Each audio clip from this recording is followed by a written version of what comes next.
நாம் தமிழர் கட்சி என்பது எந்த இனத்தையும் பகைக்கல்ல, தமிழ் பேரினத்தின் பகையை வெல்ல. இந்திய பெருநிலத்தில் மொழி வழியே பல்வேறு தேசிய இனங்கள் நிலங்கள் பிரிக்கப்பட்டு விட்டது. மாநில உரிமை என்பதில் முதன்மையான உரிமை. எந்த மொழியின் அடிப்படையில் இந்த மாநிலம் பிரிக்கப்பட்டது? தமிழ். எந்த இனத்திற்கு? தமிழ் இனத்திற்கு.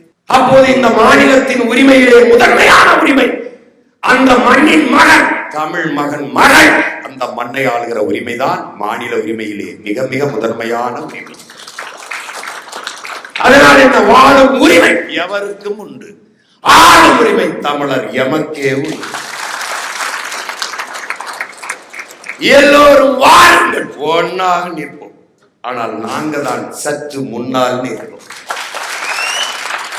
எல்லோரும் கூடி ஒருதாய் பிள்ளைகளாக வாழுவோம். ஆனால் நாங்கள் தான் எங்கள் தாய் நிலத்தை ஆளுவோம்.